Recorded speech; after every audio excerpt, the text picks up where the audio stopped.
예, 반갑습니다. 예, 저는 가천대학교 에너지 IT학과에 있는 김종우 교수라고 합니다. 우선 이런 큰 강연에 저를 이렇게 초대해 주셔서 관계자분께 대단히 감사드리고요. 오늘 제가 이 시간에 발표할 내용은 이 제목과 마찬가지로 4차 산업혁명 시대 수학 대신 음악으로 문제 해결하기에 대한 이야기입니다. 여러 가지 융합적인 요소가 있으니까 아마 다학제적인 관심을 가지실 수 있을 것 같은데 한번 하나하나씩 풀어보겠습니다. 제 프레젠테이션에는 K-팝 스타들이 몇 명이 나옵니다. 그래서 한번 그 스타들을 한 번씩 다 맞춰보세요. 이 그룹 이름이 어떻게 되죠? 예, FX 뭐 잘 나오네요. 예. fx가 뜻이 뭔가요? 예, 뭐 펑션, 함수 뭐 이렇게 얘기되는데 사실 이 그룹은 그런 뜻이 아니고 F는 플라워 그리고 X는 여성 유전자 X라고 그래서 fx였다고 합니다. 그런데 여러분들이 뭐 공학을 하든지 아니면 인문학을 하든지 그래도 기본 수학은 하실 테고 그러면 분명히 어떤 함수 fx가 필요할 겁니다. 그래서 만약에 함수가 이렇게 복잡하게 나온다면 이런 함수에서 만약에 저게 비용을 나타내는 함수다. 그러면은 가장 작은 값 혹은 어떤 우리의 이익이다. 그럼 가장 큰 값 이런 걸 찾는 거 함수에서 fx에서 그거 찾는 게 이제 최적화라는 그런 방법론인데요. 이게 이제 4차 산업혁명의 보통 AI 쪽에서 요즘에 많이 이쪽 부분을 접근을 하고 있습니다. 그래서 그런 연관성이 있는데요. 예. 오케이. 한 장이 뛰어넘었네요. 예. 과거에는 이 최적화하기 위해서 이렇게 뭐 복잡한 어떤 수학적인 방법들이 쓰였습니다. 뭐 이렇게 저도 읽어봐도 참 복잡해서 여러분들도 이제 점심 먹고 조금 졸린 시간이니까 좀 자세한 내용 하면 이제 좋을 것 같아서 그냥 간략하게 말씀드리면 이제 뭐 LP라는 건 이제 선형이고 NLP는 non-linear 해가지고 비선형이고 DP는 다이나믹 프로그래밍인데요. 그런 어떤 다양한 모형을 가지고 우리가 문제를 구성해서 그 문제를 구성해 가지고 최적의 해를 찾았습니다. 그런데 문제가 뭐냐면요. 이런 방법들이 어떤 문제들이 있어요. 그래 가지고 그런 문제를 개선하기 위해서 요즘에는 4차 산업혁명에 특히 어떤 뭐 여러분들 뭐 신경망 뭐 이런 얘기도 들어본 것 같고 퍼지 얘기도 들어본 것 같은데 또 한 분야가 이볼루셔너리 컴퓨테이션이라고 진화연산이라고 자연의 현상을 모방해서 실제로 문제를 푸는데 미분을 쓰지 않고 대신 자연 현상을 이용합니다. 예를 들어서요. 이 첫 번째 상단 좌측에 있는 그림은 만약에 이렇게 나무가 있는데 되게 높은 데만 어떤 풀이 자라요. 그러면은 기왕이면은 목이 짧은 짐승보다는 긴 짐승이 이 나뭇잎을 먹을 확률이 높고 결국 생존할 확률이 높아집니다. 이런 거는 이제 적자 생존이라고 우리가 얘기하는데 그 적자 생존 여기 여러분들 그래도 적는 학생들이 많아서 뭐 그런 적자 생존이라고 하는 학생도 있지만 예, 사실은 뭐 이 원래 Survival of the Genetically Fittest 해서 유전자 상에 이 어떤 목이 긴 그런 유전자가 있으면 아무래도 생존 확률이 높죠. 먹이를 먹을 확률이 높으니까. 그런 거를 이용하는 방법이 있습니다. 그래서 해 벡터를 뭐 이렇게 크로모점 유전자로 만들어서 우리가 돌연변이도 시키고 뭐 크로스오버, 교차도 시키고 해서 해를 개선하는 방법이 있고요. 혹은 기러기나 이런 새가 보면은 앞에 있는 우두머리를 잘 따라가는 그런 습성이 있는데 그런 거를 이용해서 우리가 최적의 해를 또 찾아나가는 방법이 있습니다. 그리고 여기 엔트 콜론이라고 그랬는데 만약에 제가 여기 지금 주스는 없는데 주스를 떨어뜨렸다. 그러면은 저쪽에서 개미들이 막 와가지고 그 주스를 막 달라들어요. 근데 가만히 보면 이 개미가 일직선상으로 가장 짧은 최단의 경로, 쇼리스트 패스를 찾아갑니다. 그래서 그런 거를 찾아가는 원리를 또 이용해서 최적의 해를 찾아가는 그런 방법이 있어요. 그런데 그게 단가. 이제 기존에는 이제 그런 식으로 어떤 자연현상을 모방해가지고 우리가 최적의 해를 찾아 나가는데 저는 이렇게 생각해 봤어요. 혹시 음악에서는 그게 가능하지 않을까? 음악을 통해서 어떤 최적의 해를 찾는 방법을 만들어낼 수 있지 않을까? 그런 생각을 해봤습니다. 그래서 어느 날 이제 음악에서도 가능하지 않을까 생각을 했는데요. 이건 작년 6월에 수학동화라는 잡지가 있어요. 혹시 읽어본 학생인지 모르겠는데 거기 이제 여기 보면 재즈로 만든 수학이론 하모니 서치 이렇게 나와 있거든요.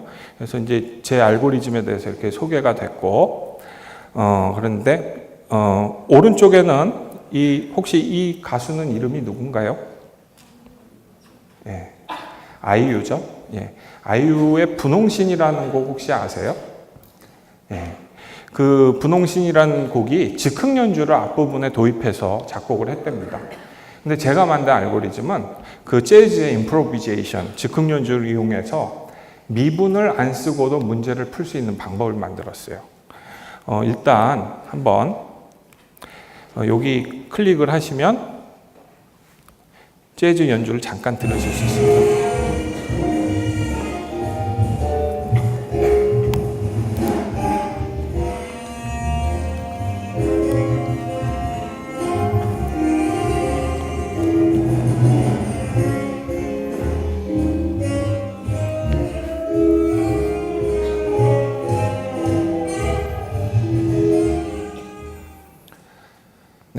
잠깐 재즈 들으셨는데 어떻게 음악 좋아하세요? 예. 지금 방금 이제 재즈의 그 즉흥 연주를 들었습니다. 그런데 이렇게 보시면은 거기 색소폰을 부는 사람도 있었고요. 뭐 정확히 딱 매치는 안 되지만 보통 더블 베이스도 많이 나와요. 그리고 기타 연주하는 연주자도 나오고요. 근데 이런 연주자들이 각각이 아무 음이나 내는 거 아니고 낼 수 있는 음역이 있습니다. 예를 들어서 뭐 실제로는 이거보다 더 많지만 색소폰 부는 사람이 도레미를 내고 더블 베이스가 미파솔 그리고 기타리스트가 솔라티를 낸다면 그 중에 이제 한 음씩 내는데 만약에 어느 한순간에 색소폰 부는 사람이 도를 내고 더블 베이시스트가 미를 내고 기타리스트가 솔을 내면 도, 미, 솔이 한순간에 같이 연주가 되죠. 우리는 이런 걸 뭐라 그러죠? 도, 미, 솔이 한꺼번에 같이 어울리는 소리를 우리는 화음, 하모니라고 그러죠. 그래서 그 하모니가 이 어디언스, 청중, 사실 이 예음홀이 원래는 연주장이죠. 예, 그래서 연주장이기 때문에 여기 사실 음악을 듣는 게 더 여러분들한테는 좋으실 수 있을 것 같은데, 예, 강연을 듣게 돼서 조금 죄송합니다만, 어떤 도미솔이 한 번에 하모니가 되면 그것이 어떤 청중들에게 뭐 좋게도 들릴 수 있고 안 좋게도 들릴 수 있고 뭐 여러 가지 생각을 하게 만듭니다.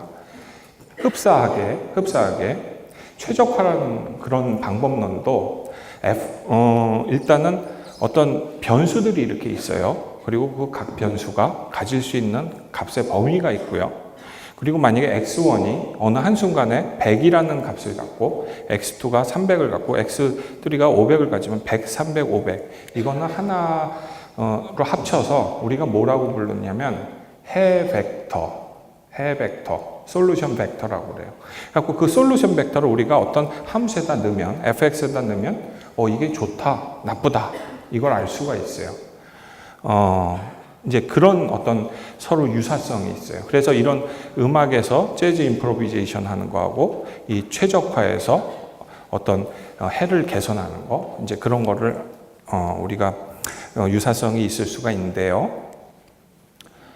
그래서 이렇게 보면 일단 첫 번째는 악기에 해당하는 거는 하모니 서치라는 알고리즘에서는 결정 변수가 되고, 그리고 피치 레인지, 그러니까 이 음악의 음역, 이 악기의 음역은 어떤 그 변수의 값의 범위하고 이렇게 대응이 되죠. 그리고 하모니, 음악에서 하모니라는 거는 이 알고리즘에서, 최적화 알고리즘에서는 해 벡터, 솔루션 벡터가 돼요. 그리고 그러면 좋은 하모니가 뭐냐? 그거는 에스테틱스로 판별이 돼요. 기준이. 혹시 에스테틱스가 뭔지 알아요? 이거는 미학이란 뜻입니다. 아름다운 거. 아름다움을 하는 그런 학문을 얘기하는 건데, 즉 어떤 화음이 좋다 나쁘다는 우리가 그건 미학적인 판단에 의해서, 그건 사실 이상학적인 그런 판단으로 우리가 알 수가 있는 건데요. 그걸 통해서 하모니가 좋은지 나쁜지 아는데, 그런데 이제 이쪽 알고리즘 쪽에서는 그게 이제 fx, 특히 이걸 옵젝티브 펑션이었는데 그걸 통해서 이게 좋다 나쁘다를 알 수 있어요. 그리고 하모니는 어떻게 개선이 되냐면 그 연주자들이 모여서 연습을 많이 하면, 프랙티스를 많이 하면 더 좋아져요. 그런데 이쪽 알고리즘 쪽에서는 그 이터레이션이 뭐냐면 계속 연산이 반복되는 거거든요. 그 반복될수록 또 해가 개선이 돼요. 그래서 이런 식으로 어떤 음악적인 임프로비제이션 프로세스하고 어떤 최적화 프로세스가 서로 유사성을 갖고 있습니다. 한번 우리가 음악 하모니를 들어볼게요. 일단 한번 좌측에 있는 이 음을 들어보겠습니다.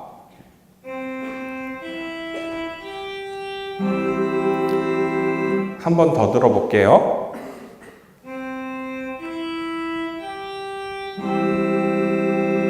그리고 오른쪽 화음을 들어보겠습니다.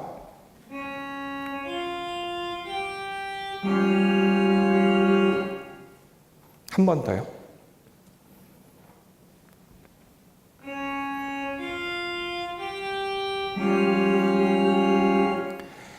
어떤 화음이 더 좋으세요? 똑같아요. 네, 저 강요 안 합니다. 네. 여러분마다 다 틀리겠죠. 서스펜스, 스릴러 좋아하시는 분은 이쪽 오른쪽이 더 좋을 것이고, 이쪽은 좀 정직하고, 어떤 우리가 미학적인 기준을 세워놓으면 그거에 따라서 더 좋은 화음이 있고 그렇지 않은 화음이 있을 거예요.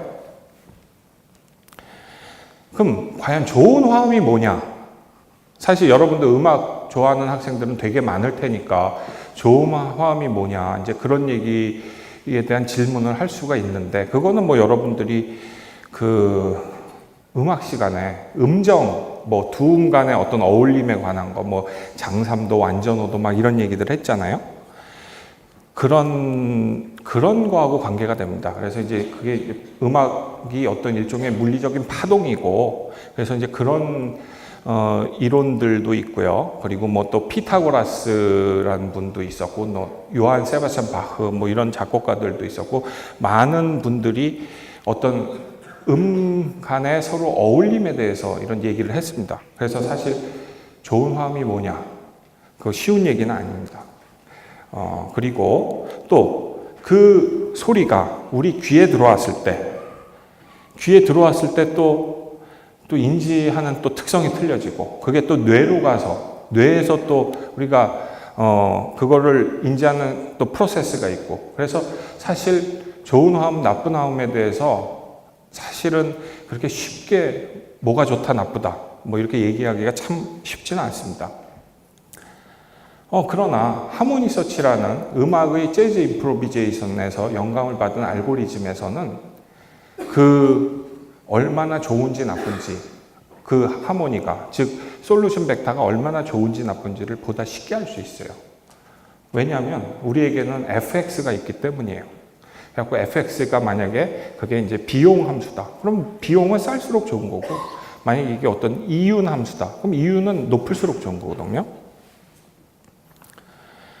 그래서 이 하모니 서치 알고리즘에 대해서 아주 개략적인 내용만 좀 말씀드리자면, 첫 번째는 아까 에스테릭, 스탠다드 이렇게 얘기했는데 에스테틱스가 뭐라 그랬죠? 뭐라 그랬나요? 에스테틱스가 뭐라 그랬어요? 아까 하모니 하면서 에스테틱스 얘기했는데, 예, 이게 미학이라 그랬잖아요. 미학적인 기준, 에스테릭 스탠다드. 그러니까 이건 좋은 화음이다, 이건 좋지 않다. 미리 어떻게 판별해 놓으면 그거를 기준을 세워 놔야 되고요. 첫 번째는. 그 다음에는 일단 초기에 많은 하모니들을 발생을 시킵니다. 무작위로. 그리고 나서 새로운 하모니를 그 초기에 많은 무작위 풀에서 하나 또 만듭니다. 그리고 나서 새롭게 뽑은 하모니가 좋으면 그거를 하모니 메모리 안에다가 풀에다 넣고 나쁘면 버리고, 그래서 이 과정을 자꾸 반복하다 보면 궁극적으로 최상의 하모니로 갑니다. 이제 그것이 하모니 서치, 재즈 임프로비제이션에서 어떤 영감을 받은 알고리즘의 이제 구조인데요.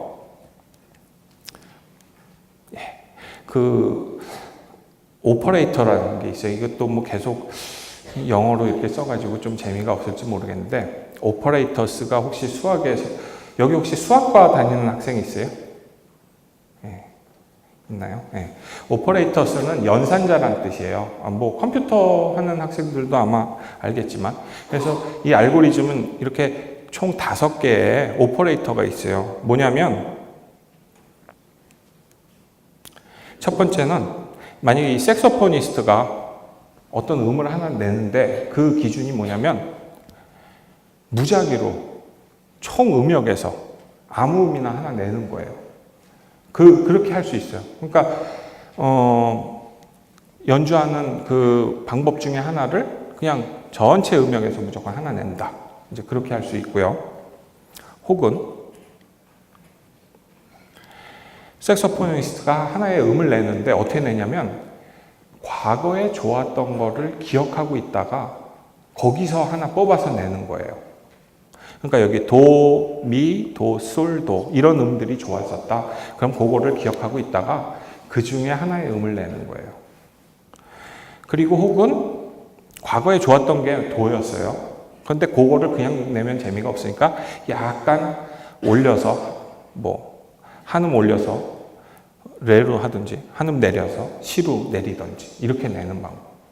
그러니까 과거에 좋았던 걸 기억해서 낼 수도 있고 아니면 완전 무작위도 할 수 있고, 이게 이제 어떤 그 지능이라는 게, 여러분들 지능에 대해서 한번 좀 여긴 지성학이니까 지능보다는 한 차원 더 높은 거지만 한번 지능에 대한 물음을 여러분한테 던져보면, 지능이라는 거는 뭔가 학습하고 관계되는 거거든요. 내가 학습이라는 건 뭐냐면, 가만히 보면 이거는 트라이얼 앤 에러. 그러니까 내가 뭔가 시행착오를 거쳐서 습득되는 거예요. 즉, 내가 맨 처음에는 어린이들은 그냥 무작위로 막 행동을 해요.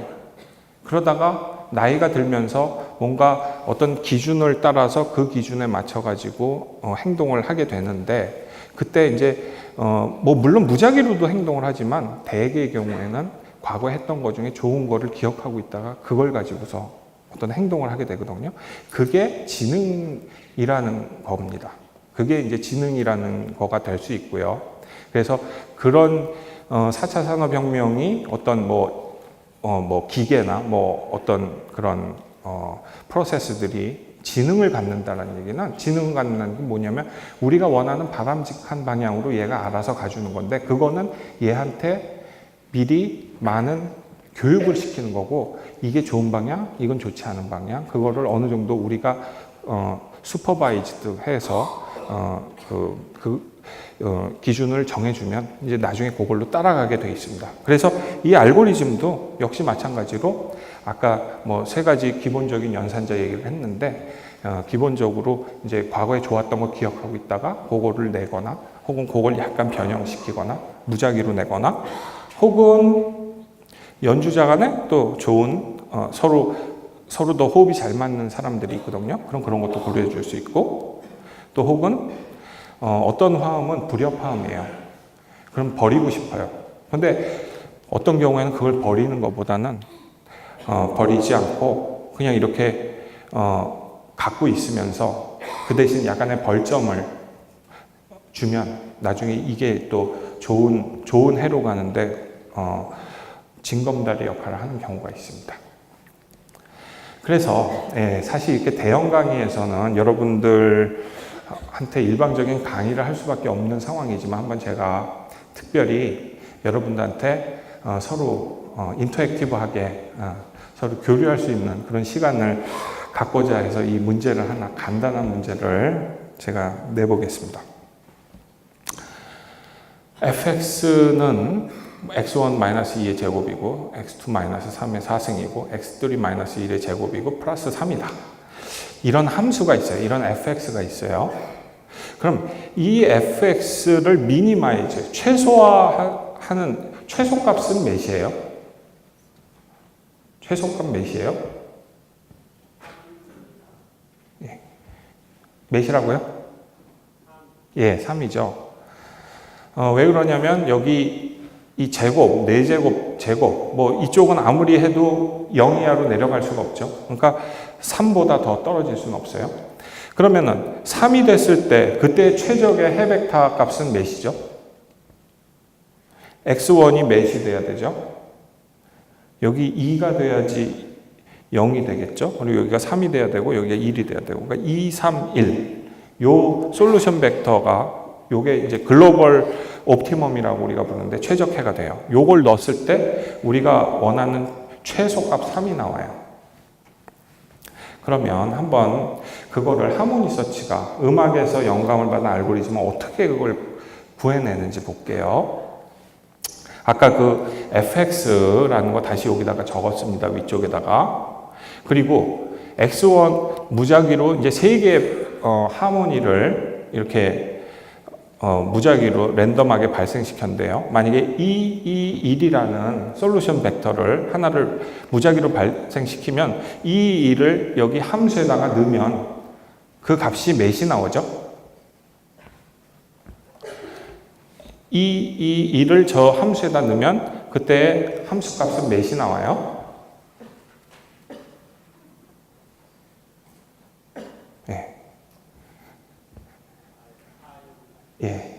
여기 친절하게 4라고 써줬어요. 그럼 1, 3, 4를 여기다 넣으면 몇이 나올까요? 13 나오겠죠. 그리고 5, 3, 3을 넣으면 16이 나와요. 여기. 그렇죠. 근데 아까 이제 앞에서 뭐 오퍼레이터가 여러 개가 있다고 그러는데 그 중에 한 가지 오퍼레이터만 써볼게요. 연산자 하나. 뭐냐면 과거에 좋았던 걸 기억하는 그 오퍼레이터가 있는데 그걸 쓰면 어떻게 되냐면요. 만약에 x1이라는 거는 기존에 2하고 1하고 5 이렇게 세 가지가 있어요. 그 중에서 무작위로 내가 하나 뽑았는데 그 값이 1이 뽑혔어요. 무작위로. 그 다음에 x2에 해당해서는 2하고 3하고 3이 있는데 그 중에서 무작위로 하나 뽑았는데 봤더니 2가 뽑혔어요. 그리고 x3는 1, 4, 3 있고 그 세 중에 하나를 3분의 1의 확률을 뽑을 수 있는데 뽑아봤더니 3이 뽑혔어요. 그래서 1, 2, 3이라는 새로운 해벡터가 생겼는데요. 그러면 이 1, 2, 3이라는 해벡터의 함수값은 몇일까요? 이 1, 2, 3을 저기다 넣으면 값이 몇이 나와요?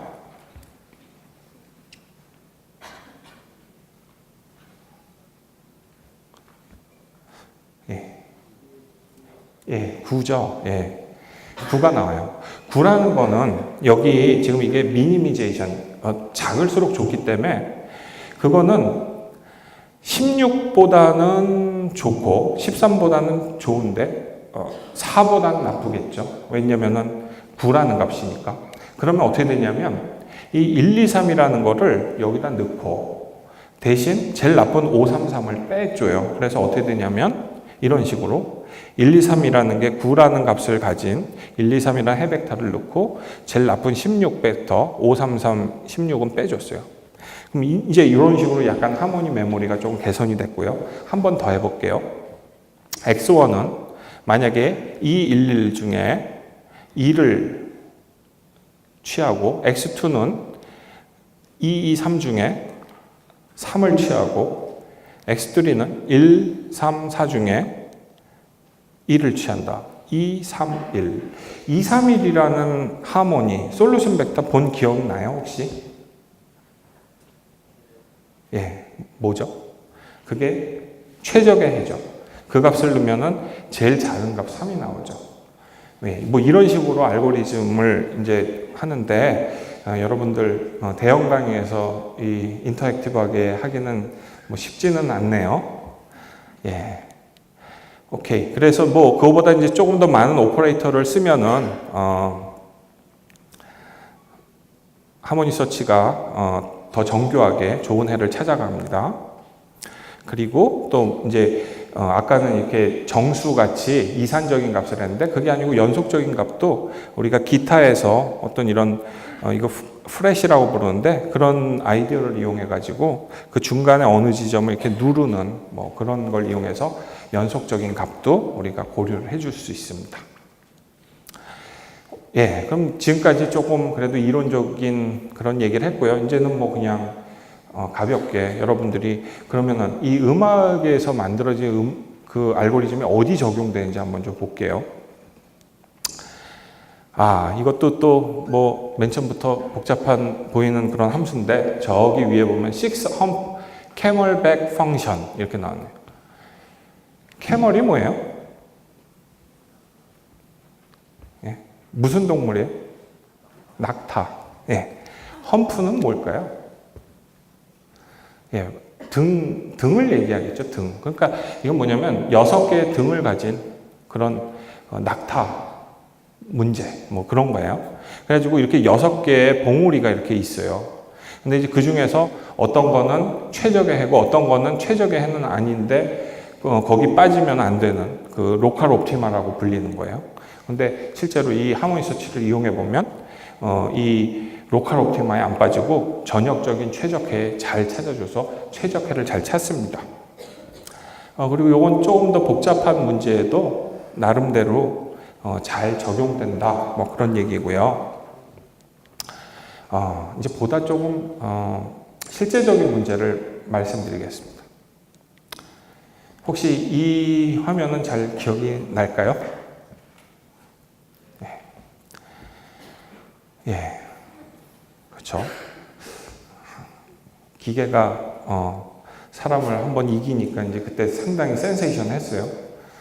유럽에서는 체스를 이겼을 때 센세이션 했는데 이제 한국에서는 체스보다는 바둑이 아무래도 더 센세이션 한 그런 이벤트였죠.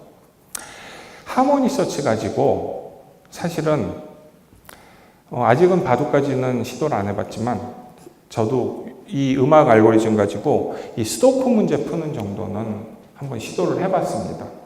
한번 볼게요. 일단 여기 클릭을 해보시면요. 예.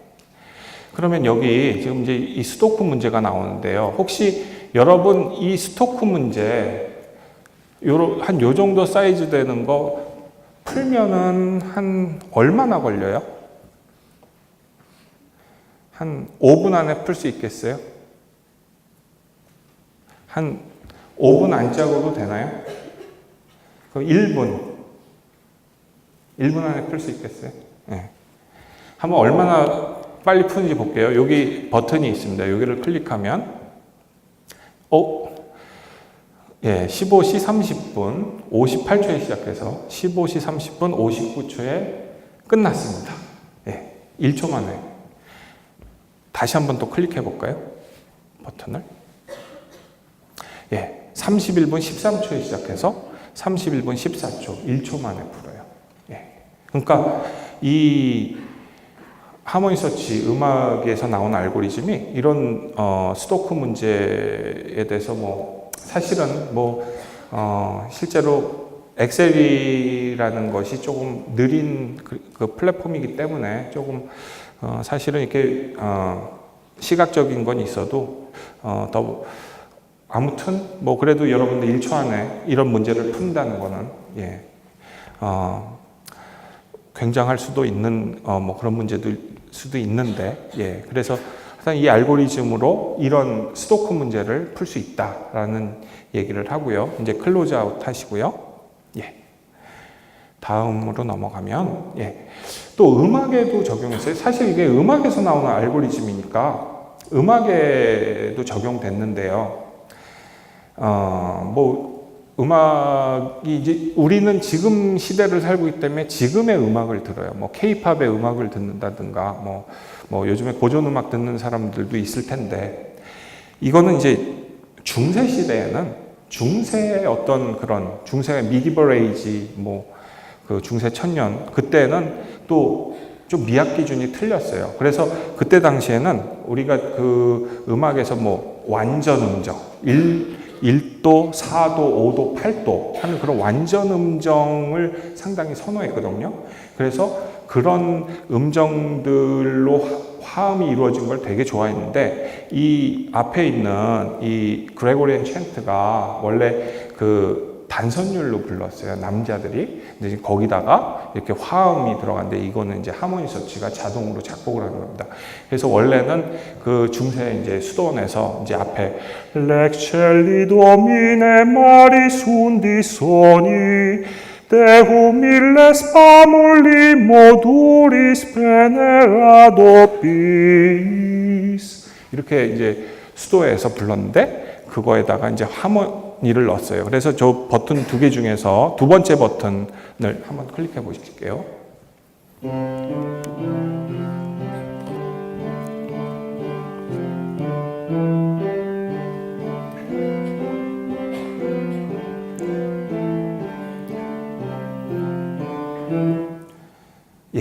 여러분들 들으셨는지 모르겠는데 아까 제가 불렀던 그 그레고리안 챈트 그 선율에다가 뭔가 그 중세풍의 그 완전 음정이 많이 가미된 그런 화음이 작곡이 됐습니다. 뭐 이런 게 있고요. 하모니 서치는 음악 말고 미술에도 또 적용이 됐는데요.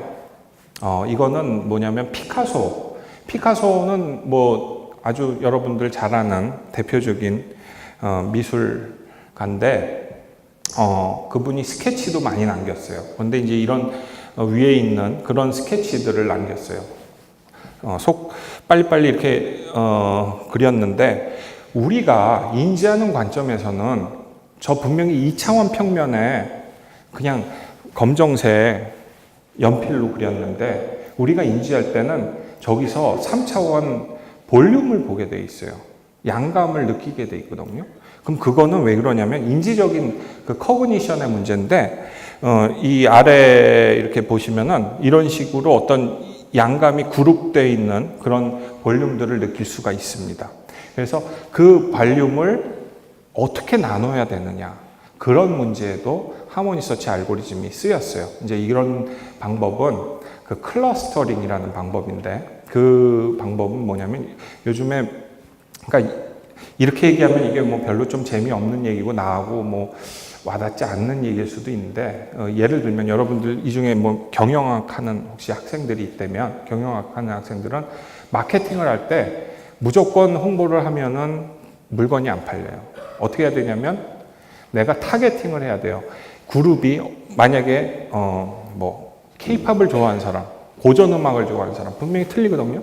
K-팝 좋아하는 사람한테 고전 음악 이렇게 뭐 CD를 팔면은 안 팔릴 거고 반대로 고전 음악 좋아하는 사람한테 K-팝 판다고 팔리는 게 아닐 거예요. 그러면은 이 사람은 이걸 좋아하고 이 그룹은 저걸 좋아한다. 그걸 정확히 파악을 해야 되거든요. 그게 이제 클러스터링 기법이라고 하는데 그 클러스터링 기법을 어디에 어떻게 응용하냐. 여기서는 이런 어떤 예술 작품을 볼 때 이 그룹을 나누는 것, 발륨 그룹을 나누는 데다 이용했고 뭐 다른 또 예제에서는 또 다르게 응용을 합니다. 이 문제는 하모니 서치가 적용된 보다 공학적인 얘기일 수도 있는데요. 프로젝트와 관련된 얘기예요. 그러니까 여러분이 만약에 빌딩을 하나 짓는다. 그러면은 맨 처음에 지하를 만들어야 되고 그 다음에 1층, 2층, 3층 이렇게 고층으로 다 올라가거든요. 옥상까지. 그런데 그게 어떤 문제냐면 타임 코스트 트레이드 오프 프로블럼 해서 시간 그리고 어떤 비용 이런 문제예요. 그러니까 우리는 어떤 프로젝트를 하나를 수행함에 있어서 비용도 최소화되고 그리고 시간도 최소화되기를 원해요. 그 두 개를 어떻게 잘 최소화시키냐 이런 문제에 이제 하모니 서치가 적용이 됐고요. 이건 무슨 문제일까요? 스쿨버스 라우팅 프로블럼. 지금 미국에서는 보통 이제 학교 버스가 이렇게 생겼는데요. 각 이 노드에 이제 여기가 정류장인데 거기 이제 학생들 탈 학생들이 있어요. 근데 그리고 각 이 노드 간에 연결된 점에는 이제 시간이 얼마나 걸린다. 이제 그런 문제들이 이제 그런 조건들이 붙어 있는데 우리가 원하는 건 가장 어떻게 경제적으로 운영할 수 있을까? 즉 버스의 숫자도 가능한 줄이고 또 시간도 가능한 이 트래블 타임 학생들이 버스 타는 시간도 줄여야죠. 만약에 내가 가천대에 오고 싶은데 어디 동네 한 바퀴 다 돌아가지고 한 3-4시간을 돌았다. 그래가지고 온다. 그러면은 그것도 사실 학교 오면은 기진맥진해가지고 이제 더 이상은 공부하기가 힘들거든요. 사실 여러분들 중에서 좀 멀리서 오는 학생들 힘든 건 다 저도 알고 있는데요. 예. 근데 이제 가능한 한 보다 빠른 시간에 학교에 도착하는 그런 어떤 목적 함수 fx를 만들게 되면 이제 그렇게 세워놓고 하모니 서치를 적용하면 이제 그 해를 구해줍니다. 혹시 이 지도상에 나와 있는 국가가 어딘지 아세요? 여러분들 지난번에 어디 여행 관련으로 이렇게 강연을 잘 들었다고 뭐 그렇다고 그러시는데 혹시 이 나라는 어디일까요? 예, 중국이죠. 중국은 이렇게 서쪽보다 동쪽에 많은 이런 주요 도시들이 있죠. 베이징도 있고 산동 그리고 뭐 상하이 그리고 광저우 뭐 홍콩 뭐 이렇게 등등 많은 도시들이 동쪽에 많이 몰려 있는데요. 만약에 여러분이 여행을 가고 싶어요. 근데 전기차를 타고 있어요. 근데 전기차는 보통 한번 충전하면 뭐 요즘에 테슬라에서 한 400km까지밖에 못 간대요. 근데 만약에 어떤 그런 거리 제약 조건이 있다. 그런데 동시에 나는 자연 경관도 보고 싶고 그리고 어떤 역사적인 유적 그리고 문화적인 이벤트, 비즈니스 기회 이런 걸 동시에 최대한도로 만족시켜주면서 이 여행을 가고 싶다. 그럴 때 어떻게 해야 되냐? 그럴 때 이제 하모니 서치를 써보니까 그 기존의 어떤 뉴럴 네트워크라는 신경망 방법보다 조금 더 좋은 결과를 이렇게 내주면서 어떤 경로로 가라. 어디 도시를 어디서 어떻게 가면은 가장 여러분이 최적의 여행을 할 수 있다. 이제 그런 얘기입니다. 그러니까 여러분들 중에 혹시 만약에 여행을 좋아하는 학생이 있으면 뭐 프로젝트 삼아서 이런 이론을 이용을 해가지고 만약에 여행지가 이렇게 여러 군데 있을 때 어디를 어떻게 여행할 때 가장 최적의 여행이 될 수 있을까? 그런 거를 자동으로 이 알고리즘이 제시해 줄 수 있어요. 그래서 혹시 만약 그런 쪽에 관심이 있는 학생이 있다면 한번 이런 알고리즘을 적용해 보는 것도 괜찮을 것 같습니다. 그리고 뭐 이건 보다 이제 공학적인 문제이긴 한데요. 이게 이제 그 송전탑이에요. 근데 이런 걸 이제 설계할 때 기본적으로 이게 다 쇠기 때문에 가능한 부피를 줄이면서도 공학적으로 안전해야 됩니다. 요즘에 안전이 또 큰 이슈죠. 그래서 이렇게 축방향으로 누르고 잡아 당기는 거, 혹은 휘는 거, 혹은 흔들리는 거 이런 것들을 가능한 어느 허용 범위 안에 들어오게 만들어야 되는데 그러려면 이제 수학적으로 좀 어렵다는 무슨 FEM, 뭐 Finite Element Method 이런 걸 써요. 그래서 이제 그런 걸 써가지고 체크를 한 다음에 하모니 서치하고 같이 연결하게 되면 가장 경량이니까 중량이 적게 난다는 건 그만큼 비용이 적죠. 그러면서도 안전을 고려하는 그런 설계를 해줄 수 있습니다. 그리고 요건 이제 제가 가장 많이 하는 방법인데요. 상수도관 설계하는 그런 문제예요. 그래가지고 기존의 MIT에서 기존 아주 수학적인 방법을 쓰니까 뭐 7,800만 불 정도의 공사비 했는데 아까 각종 요즘에는 이 자연에서 모방한 그런 알고리즘들이 많아요. 뭐 지네틱 알고리즘, 시뮬레이티드 러닝, 타브 서치, 엔트 콜로니, 셔플드 플러그립, 크로스 엔트로피, 하모니 서치 이런 방법을 쓰니까 거의 비용이 절반으로 떨어집니다. 그 중에서도 이제 하모니 서치가 제일 좋은 결과를 이렇게 냈는데요.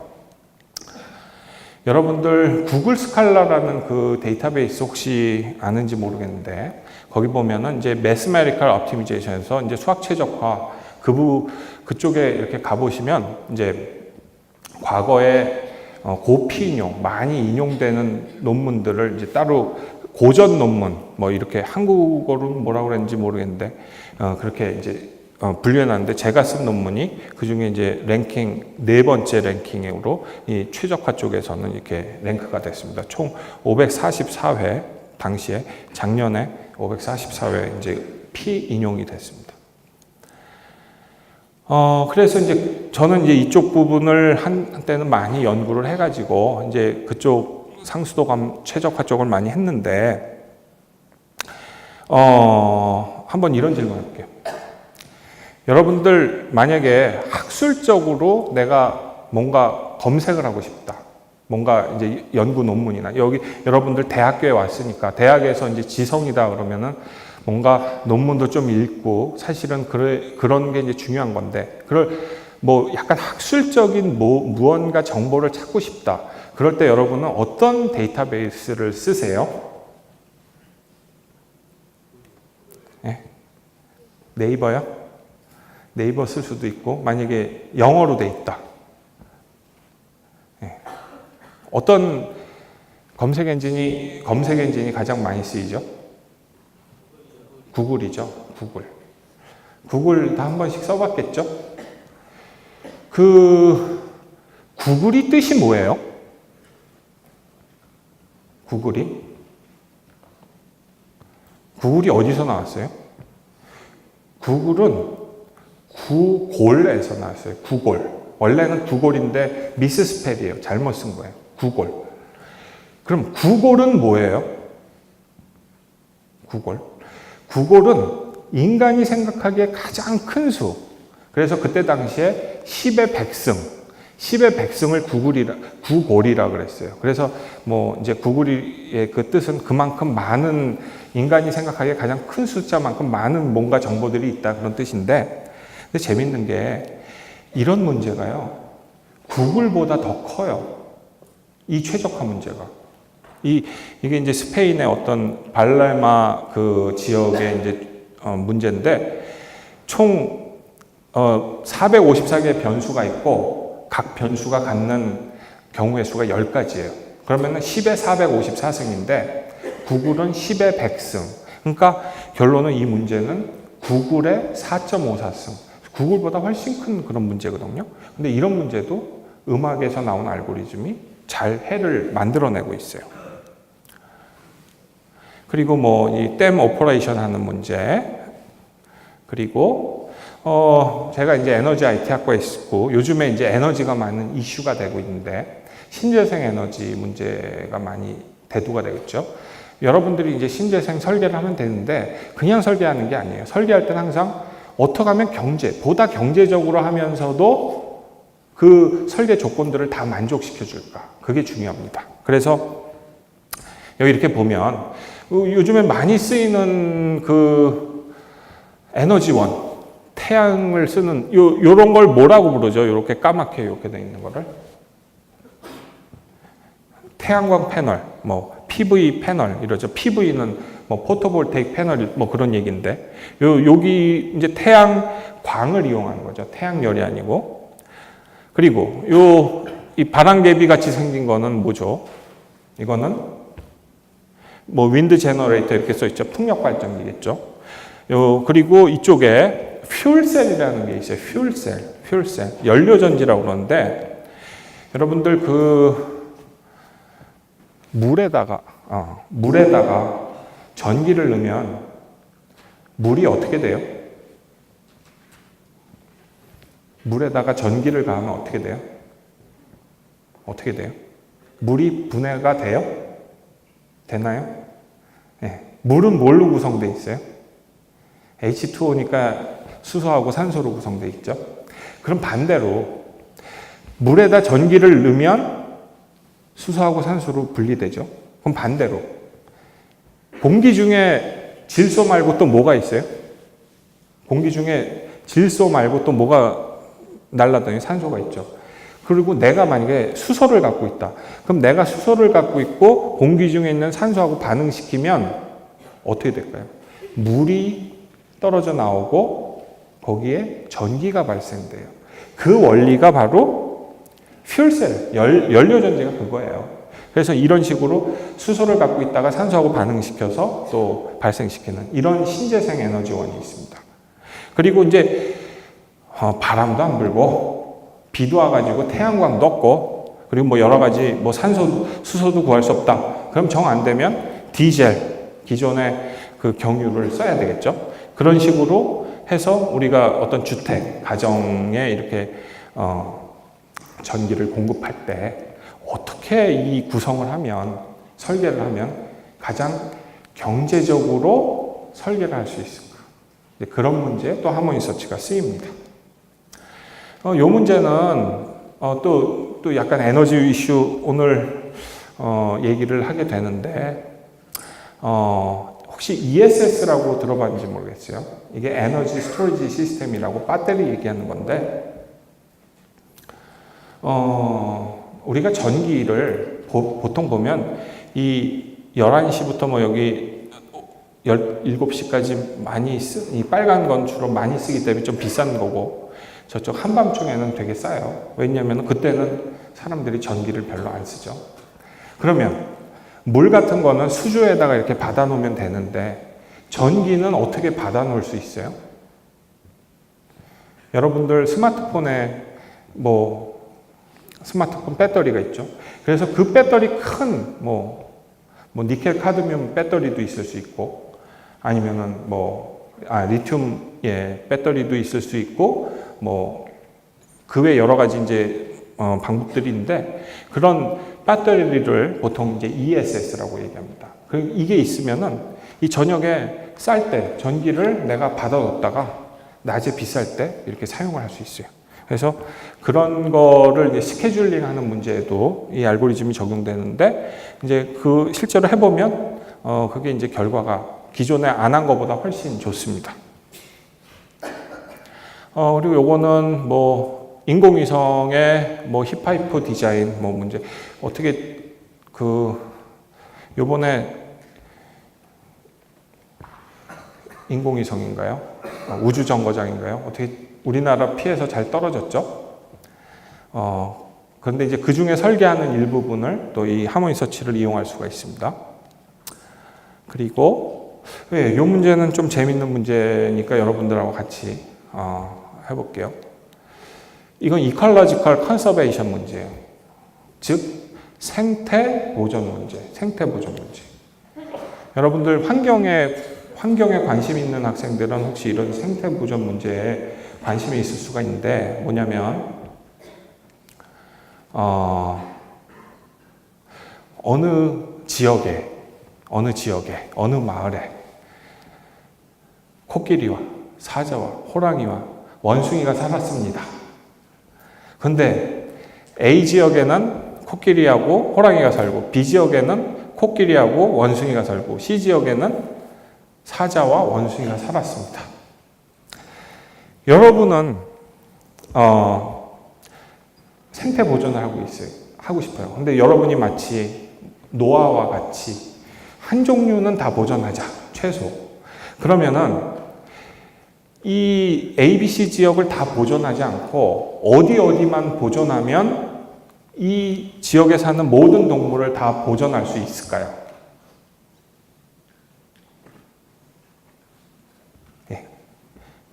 이 네 개를 다 보존을 하려면 네 종류의 동물을 다 스피시스를 다 보존하려면 A, B, C 세 군데 다 안 하고 어디를 보존하면 모든 종이 다 보존이 될까요? A, C죠. 예. C하고 A를 하면 코끼리, 호랑이, 사자, 원숭이. 그러니까 B는 안 해도 돼요. 제가 왜 이 얘기를 하냐면 이거는 이제 뭐 간단한 이게 셋커버링 문제라는 건데 이걸 응용하면 어떤 식으로 되냐면 여기가 이게 실제로 미국에 혹시 여행 좋아하는 학생 관심 있는 학생 서부의 시애틀주가 아니죠. 워싱턴주죠. 워싱턴주 아래에 있는 주가 무슨 주인지 알아요? 워싱턴주 아래에 있는 주. 오레곤주라는 데가 있는데 거기에 자연 보호하기 위해서 거기에 이제 그 아까 이컬러지컬 컨서베이션 하기 위해서 이렇게 각 세그먼트로 육각형으로 나눈 다음에 그 중에 이 녹색으로 되어 있는 부분만 보존을 하게 되면 거기에 살고 있는 모든 종이 다 보존이 돼요. 그러니까 그 외 지역에서는 우리가 개발을 하더라도 이 녹색 부분만 보존하면 거기에 살고 있는 종은 최소화 하나씩은 다 보존이 된다. 뭐 그런 거를 할 수가 있는 얘기고요. 이것도 뭐 환경에 또 이슈에 관심이 있는 학생은 뭐 환경 같으면 보통 말로 푸는 것도 많겠지만 사실은 우리가 어떤 주장을 하거나 어떤 운동할 때는 사실은 어떤 객관적인 증거도 사실은 그에 못지않게 중요하다고 생각을 합니다. 그래서 이 문제는 어떤 폐수 처리를 할 때 그래갖고 이제 이 강에 폐수 처리를 해서 오염을 일단 어느 정도 발생시키는데 그러나 이 강에서는 또 강의 기준이 있어요. 뭐 용존 산소량이 최소 5ppm 이상이 돼야 된다. 그럼 그런 거는 이런 요식은 조금 복잡해 보이긴 하는데 이런 미분 방정식에 의해 가지고 우리가 그 각 지점마다 몇 ppm의 그 용존 산소량이 있는지 계산할 수 있고요. 또 이쪽으로 넘어가게 되면 또 지하수에서 얼마나 오염이 일어나는가. 그게 이제 음용수 기준을 만족시켜 주는가. 그런 거를 체크해 볼 수도 있고요. 그리고 기본적으로 어떠한 종류의 처리 시설을 만들어야 되느냐. 뭐 질소를 줄여야 되느냐. 아니면은 뭐 여과를 시켜야 되느냐. 아니면은 세디멘테이션. 이게 침전을 시켜야 되느냐. 등등의 그런 아주 복잡한 환경 시스템적인 문제들도 역시 마찬가지로 이런 알고리즘을 통해서 우리가 최적의 솔루션 하모니를 만들어낼 수 있습니다. 예, 이 가수는 여러분들 잘 알죠? 2012년에 가천대 싸이가 왔었어요. 그때는 아마도 뜨기 바로 직전이었어요. 그래서 축제 때 와서 열심히 하고 난 다음에 그 다음에 막 떠가지고 요즘에는 아마 대학에는 축제는 잘 안 나오는 것 같은데 여러분들 가천대학교가 강남하고 되게 가까이 있죠. 강남의 밤은 화려한데 강남이 이런 모습만 있을까요? 또 이런 모습이 있습니다. 혹시 이런 거 경험해 봤어요? 한때 갑자기 강남에 홍수가 나가지고 이런 모습을 보인 적이 있어요. 왜 이렇게 되고 있어요?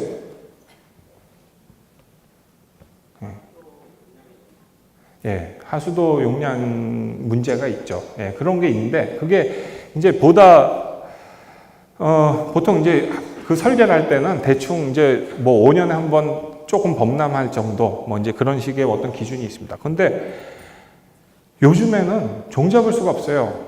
지난 겨울에 되게 또 추웠죠. 갑자기 뭐 사이베리아보다 더 추운 한국이었다는 얘기가 있는데 그게 모든 게 클라이밋 체인지, 기후변화 문제 그런 것들이 있었어요.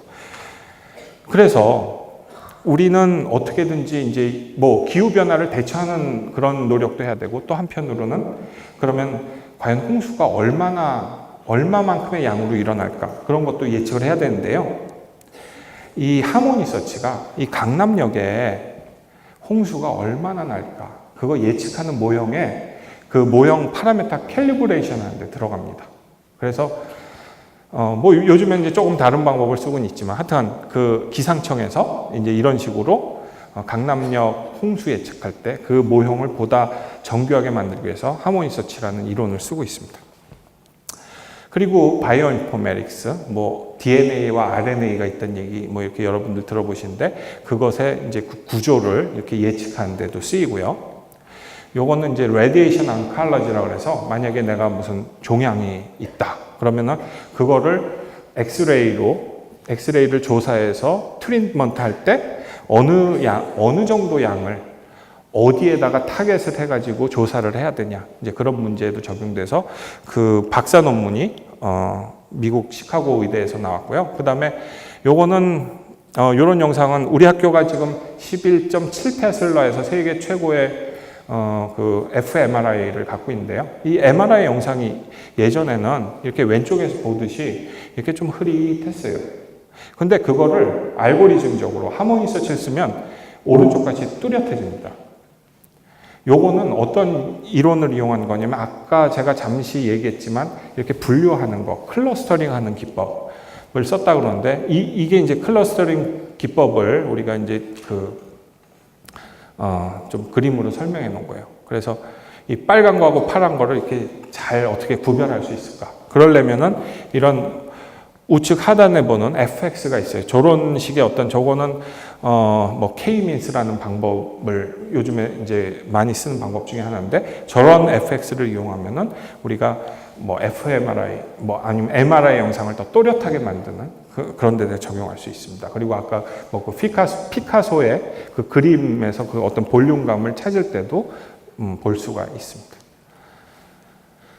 그리고 요즘에 알파고 뭐 이런 데 많이 쓰는 기본 그 이론이 뭐 신경망 이론이라고 그러는 건데 그 신경망 이론 중에서도 컨볼루션 뉴럴 네트워크라는 그런 방법을 씁니다. 그 방법에서 뭐 채널이나 커널에서 그 안에 파라메타 값을 최적화하는데도 이 하모니 서치가 쓰이고 있습니다.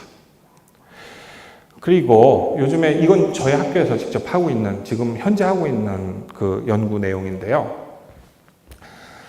요즘에 무인 자동차 기술을 저희도 연구를 하고 있어요. 그래가지고 무인 자동차에서 이제 만약에 무인 자동차를 도로에다 보냈다. 그럼 얘가 맨 처음에 해야 될 일은 뭐냐면 뭘 것 같아요? 차선을 찾아야 돼. 차선이란 거는 3차원 상에서는 평형이에요. 차선은 안 만나요. 3차원에서. 근데 2차원에서는 어떻게 되죠? 내가 이렇게 딱 보면은 2차원에서는 차선이 어떻게 돼요? 한 점에서 만나죠. 그 만나는 점 뭐라고 불러요? 미술에서 여러분들 소실점이라고 들어봤잖아요. vanishing point. 소실점. 그 소실점에서 만나요. 모든 그 선들이 다 하나의 점으로 모이는 그 소실점. 그렇죠? 그 소실점을 먼저 찾아줘야지 그 소실점에서 반대로 역으로 그 지금 이 무인 자동차가 달리고 있는 차선을 인식할 수가 있어요. 그런데 그 방법이 과거에는 뭐 지금까지도 이 랜삭이라는 방법을 써요. 근데 하모니 서치, 음악에서 나온 방법을 또 적용을 해봤더니 오히려 기존에 쓰고 있는 방법보다 더 좋아요. 그래서 이거는 실제로 여기 우리 학교 근처에 뭐 경부고속도로도 지나가고 뭐 성남대로 10차선 대로도 지나가죠. 실제로 이제 찍은 동영상을 보면요 이렇게 됩니다. 두 장이 같이 넘어가는데 그냥 보겠습니다. 이 위쪽에 있는 게 기존의 랜삭이나 알고리즘이고요. 밑에 있는 건 하모니 서치입니다. 보면은 위쪽에 있는 게 많이 흔들리고 밑에 있는 거는 보다 안정적으로 소실점을 찾아줍니다. 그렇죠? 네. 그래서 무인 자동차에도 이 기술이 지금 이제 사용이 되고 있다. 아직은 이제 조금 여기부터 하면 됩니다. 그런 얘기고요. 혹시 이 그룹 이름이 어떻게 되죠? 예? 엑소. 예, 잘 아시네요. 엑소는 뜻이 뭐예요? 엑소는 뜻이 뭐예요? 엑소는 엑소플래닛. 엑소플래닛은 뜻이 뭐예요? 외계 행성이란 뜻이에요. 외계 행성. 외계 행성은 뭐냐면 우리 행성이 아니고 다른 행성. 그러니까 우리는 항성인 태양이 있고 그 주위를 뭐 수금지화 뭐 이렇게 해명 뭐 막 이렇게 다 돌잖아요. 그런데 그 우리의 선이 아니고 다른 쪽에 다른 태양 주위를 도는 행성.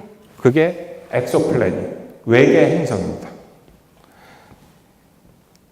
그래서 이렇게 여러분들 보시면은 이제 여기를 한번 클릭을 해보시면요. 지금 여기 뭔가 태양이 하나 보이죠? 이 태양은 우리 태양이 아니고 이름이 코롯 9B라는 그 태양이에요.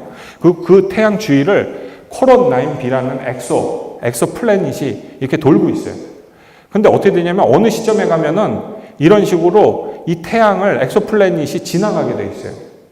이런 현상을 뭐라고 부르죠? 저런 현상 뭐라고 불러요?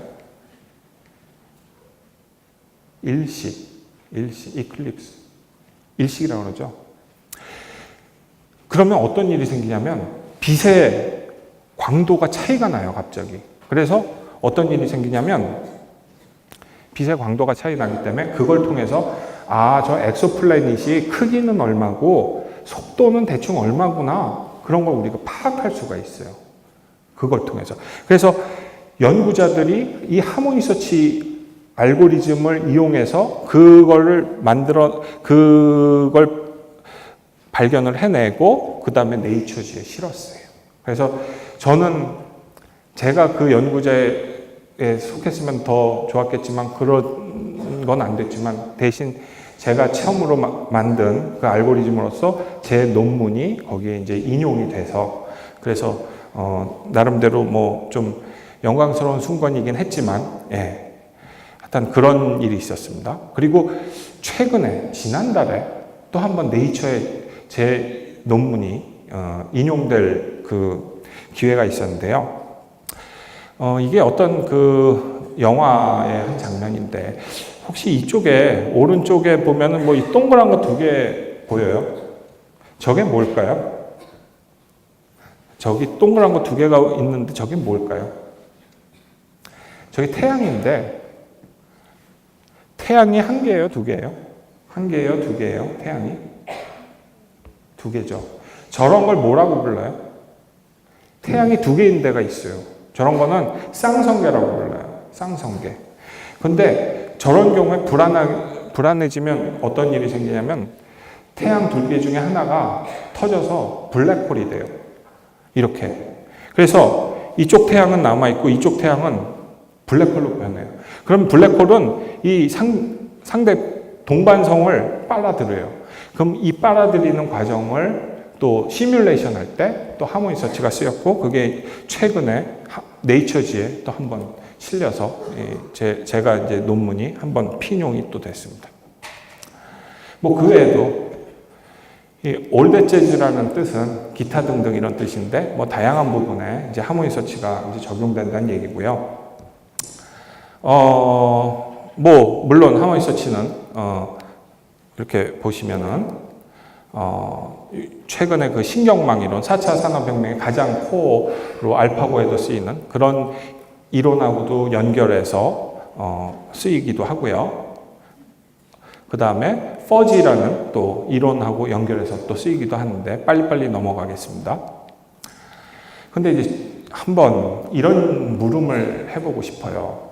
이 음악에서 나온 알고리즘이 어떤 앞에 보여준 많은 문제들을 푸는데 그럼 왜 그걸 푸는가? 사실은 잘 푼다. 그것도 중요하지만 왜 푼다라는 그런 질문을 하는 것도 중요하거든요. 그래서 저는 그거에 대해서 뭔가 패러다임을 바꾸지 않느냐. 이제 그렇게 생각합니다. 그래서 무슨 얘기냐면 여러분들 고등학교 때까지 뭐 수학을 뭐 문과나 이과나 상관없이 미분은 한 번씩은 해보셨을 거예요, 최소.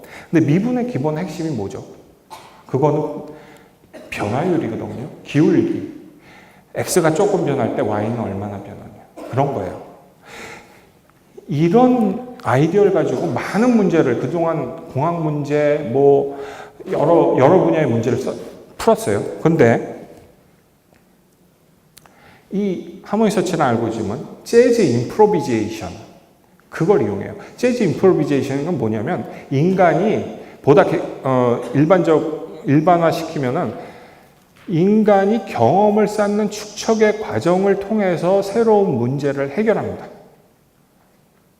지능을 개선하면서 문제를 해결하는 거예요. 4차 산업혁명이라는 거는 뭐냐면 어떻게 보면 과거에는 보다 딱딱한 어떤 방법, 그 이제 하드 컴퓨팅이라고 그러는데 그 미분이나 뭐 그런 아주 딱딱한 방법으로 문제를 풀었는데 그게 아니고 약간 더 유연하게 인간이 학습하는 과정, 지능을 쌓아나가는 과정을 가지고서 새로운 문제를 푼다는 얘기거든요. 근데 하모니 서치가 바로 그런 어떤 과정들을 갖고 있고요. 여기 지금 제가 이런 식으로 얘기했는데 이런 식의 어떤 지능 쌓은 걸 가지고서 새로운 해를 찾아나가는 이제 그런 방법이 있거든요.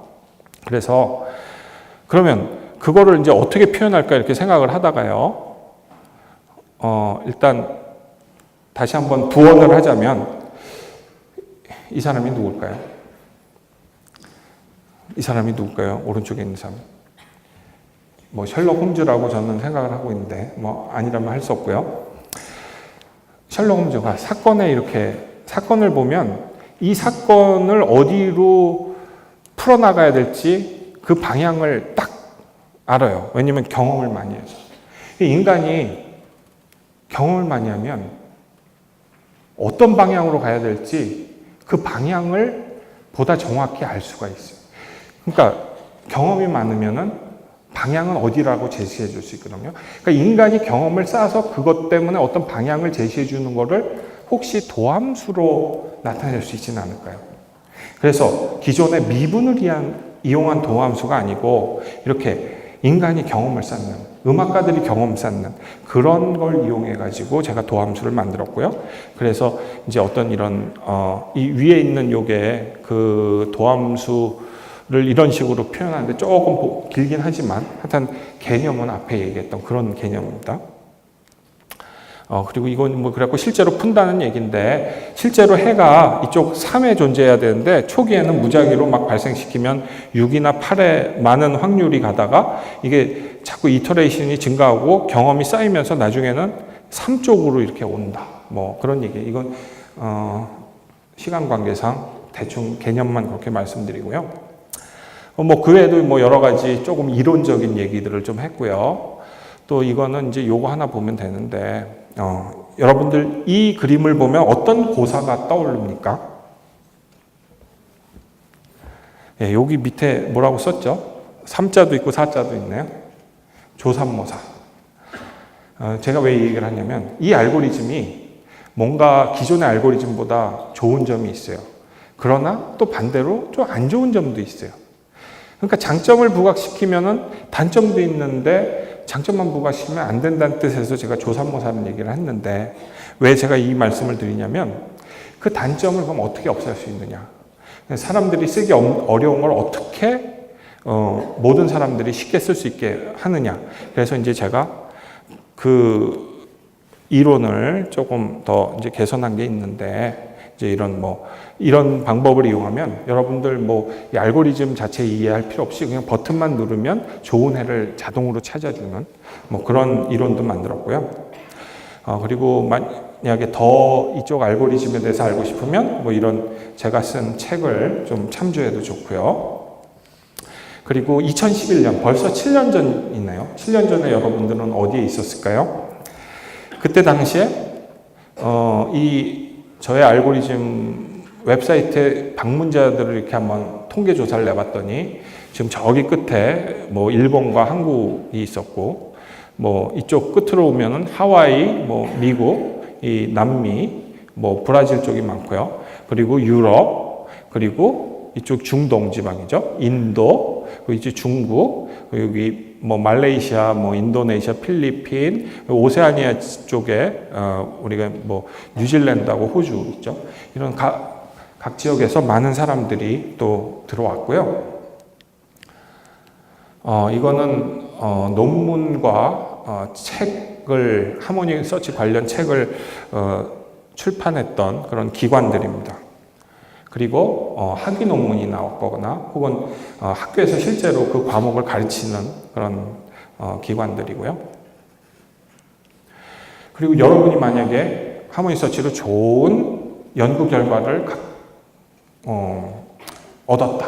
그럼 이제 그걸 이제 어떤 저널에다 내야 되는데 뭐 그럴 때 이제 이런 저널들이 있습니다. 이제 제가 관여하고 있으니까 혹시 여러분들이 좋은 그런 결과가 나올 수 있다면 저한테 오면 되고요. 그래갖고 실제로 이걸 한국 사람이 만들었다고 한국에서 끝나면 안 되니까 국제화 시켜보자. 그래서 이제 국제 컨퍼런스를 이제 열었습니다. 맨 처음에는 이제 초기에는 좀 조촐하게 2014년에 이제 한국에 불렀어요. 몇 사람을. 그래갖고 여기가 어디죠? 여기가 세종로 뒤쪽에 경복궁이죠. 경복궁에서 이렇게 투어한 거고 고대에서 이제 1회를 했고요. 그 다음에 2017년 작년에는 스페인의 빌바오라는 지역에서 또 이렇게 하모니 서치 컨퍼런스, 국제 컨퍼런스인데 이때는 주로 유럽 사람들이 많이 왔어요. 그래서 사실 이렇게 알고리즘 연구를 하다 보면 여러분들이 세계 여행을 덤으로 갈 수 있는 그런 뭐 기회도 생기는 것 같고요. 올해는 2월에 인도로 갔어요. 그래가지고 여기 지금 인도 가서 지금 제4회 하모니 서치 컨퍼런스를 했고 끝나고 타지마할도 잠깐 구경을 했고요. 그리고 내년에는 중국의 칭다오에서 할 예정입니다. 최근에 평창올림픽이 끝났죠.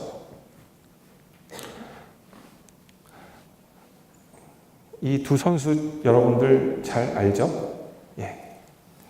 외국 사람들은 잘 모르는 사람이 많아요.